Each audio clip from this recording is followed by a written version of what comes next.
first thing I hear when I say I'm doing now Cardillac, the conductors or directors, I hear very often the reaction, "Oh wow, that's great, this is a piece I always wanted to do." But never happened, you know?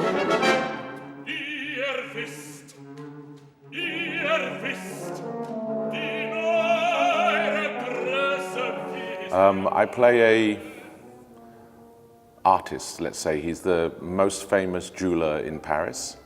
His works are highly, highly sought after. And every time someone buys one of his works, that person is then killed subsequently, the night after, the 2 days after. And it's my character that does the killing, and you find that out later. But the background to that is that the Cardillac is totally obsessed with his creations, with his art, with his work, and he can't bear to be parted from them. And it actually, in psychology, is actually a syndrome. There's cardiac syndrome. And I think that's always an interesting thing for an artist, I guess. I asked Guy the same questions as a director when he directs a piece, can he let it go? He said it's no problem for him.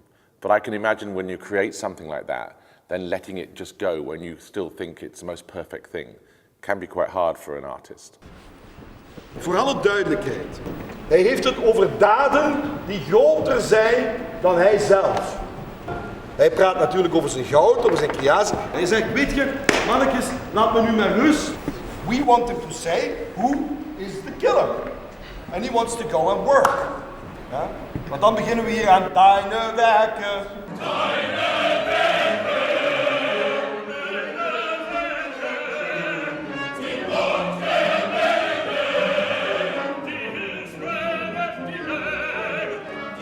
There's a sort of celebration of death in that by killing somebody, he's able to retain the thing that is most precious to him. So there's a glory in that. And he definitely, he says this in the piece.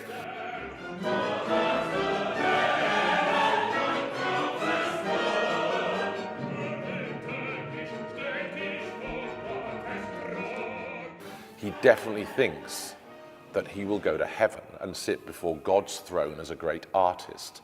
And the killing is a necessary part of that. He definitely doesn't think that the killing is the evil thing that's going to send him to hell. It's a glorification of the artist.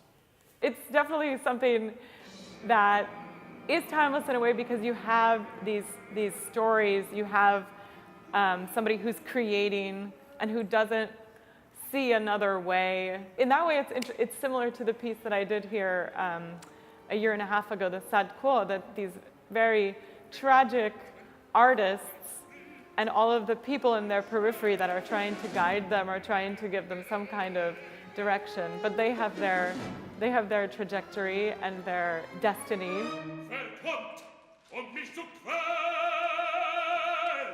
You have this really intense duet with Cardillac that starts out as a beautiful melody and it winds up getting wound in like a fugue, and they're singing really past each other. They're not at all on the same wavelength. And you really hear how they are just both so on different planets in their little existences.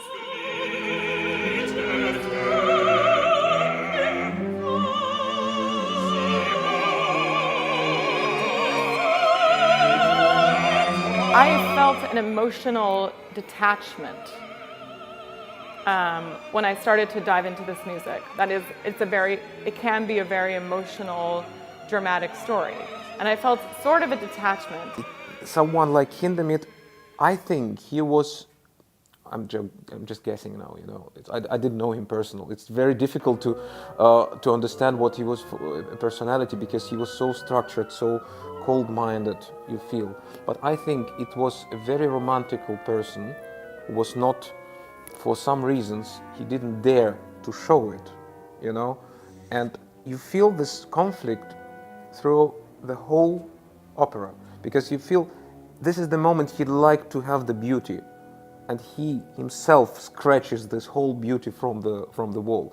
It's so interesting to feel, and that's what we are trying to do because I feel myself, I'm also a romantical person, and I have to bring structure in my life and in the music as well, but I can't do anything about that. I feel physically that I have to show what maybe Hindemith didn't even dare to show. So the moment we find any beauty in the music, any aesthetic in the music, we are making a kind of zoom on that. For an audience, musically speaking, there's a lot of new sounds to discover. It's not atonal, there are tunes, and we run the piece without an interval, so it's, I think, about 90 to 100 minutes of action-packed drama. It's almost like you've got to sort of try and catch your breath, because it moves quickly, and it's very exciting when it does start moving. When it really starts moving, it really goes.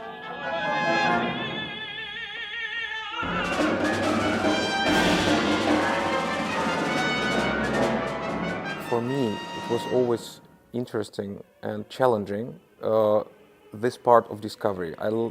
If you look through all these years I was working here and the pieces I was conducting, they are either really famous and repertoire pieces or totally unknown. You see, so I like these both extremes in the sense that it's interesting to give an individual face to a famous piece. At the same time, it's even more challenging to try, at least, to make this particular opera, fancy. And this is for me the goal, to show the feelings of someone like Hindemith.